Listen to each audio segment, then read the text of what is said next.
बिस्मिल्लाहिर्रहमानिर्रहीम वस्सलातु वस्सलामु अला सय्यदिल अंबिया वल मुरसलीन।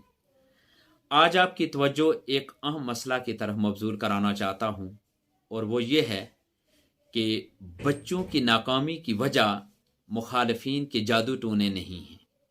जो लोग और जो वालिदैन ये सोचते हैं कि उनके बच्चे पढ़ाई में दिल नहीं लगा रहे या पढ़ाई में नाकाम हो रहे हैं, उसकी वजह मुखालफीन के जादू टूने हैं, और वो बच्चों की नाकामी का इल्ज़ाम वो मुखालफीन इन पर लगा रहे हैं कि उन्होंने कोई जादू टोना कर दिया है, तो वो गलत सोचते हैं। ऐसा नहीं सोचना चाहिए। ऐसी सोच दरअसल कमज़ोर ईमान की इलामत भी है, और ये दीन में फसाद और अकल में फतूर होने की भी दलील है। ऐसे लोग इस्लाम के बुनियादी उसूलों का इनकार करते हैं, और ये चीज़ हदीस पाक से भी साबित है। इमाम तबरानी मौजमुल औसत में एक हदीस पाक लाते हैं जिसके रावी हैं हज़रत अनस बिन मालिक रदियल्लाहु ताला अन्हु। इसमें हुज़ूर ताजदार कायनात सल्लल्लाहु अलैहि वसल्लम इरशाद फरमाते हैं, मन आता काहिनन फसद्दकाहु बिमा यकूल। प्यारे आका सल्लल्लाहु अलैहि वसल्लम ने इरशाद फरमाया, जो शख्स काहिन के पास आया और उसकी बातों की तस्दीक की, फ़क़द बरिया मिम्मा उन्ज़िला अला मुहम्मदिन सल्लल्लाहु अलैहि वसल्लम, वो उस चीज से बरी हो गया जो हुज़ूर नबी अकरम सल्लल्लाहु अलैहि वसल्लम पर नाज़िल फरमाई गई।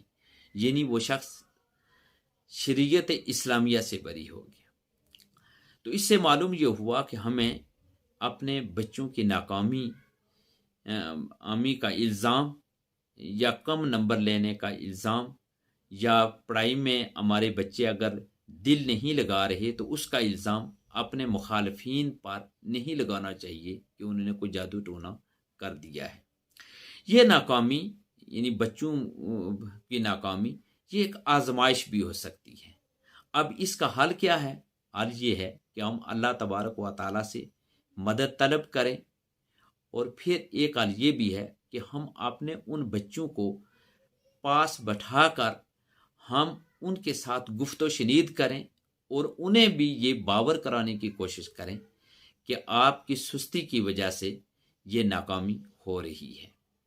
इसके साथ साथ हम ये भी कर सकते हैं कि अपने बच्चों के असातिज़ा कराम के पास भी हम जाएं, और फिर जिन इदारों में हमारे बच्चे पढ़ रहे हैं, हम उन इदारों के जो प्रिंसिपल साहिबान हैं, हम उनसे जाकर भी तो गुफ्तो शनीद के ज़रिए अपने बच्चों की नाकामी के असबाब ढूंढने की कोशिश करनी चाहिए।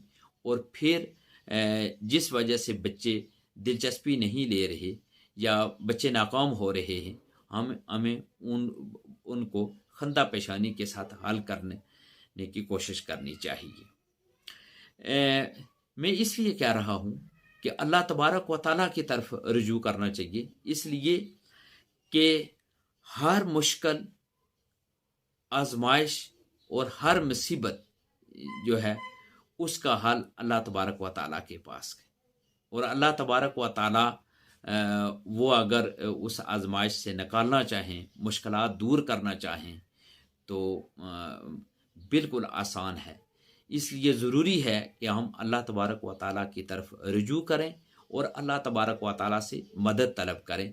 और फिर अपने बच्चों वालिदैन से मैं कहूँगा कि अपने बच्चों के बेहतर मुस्तकबिल के लिए आप दिल की अथाह गहराइयों से अपने बच्चों के लिए दुआ भी करें कि अल्लाह तबारक व तआला उनको अच्छी समझ बूझ अता फरमाए। और ये भी है कि अपने बच्चों को दीन इस्लाम के सुनहरे उसूलों से भी रोशनास कराने की भरपूर सही और कोशिश करें। अल्लाह तबारक व तआला आपका, मेरा, हम सब का आमीन व नासिर हो।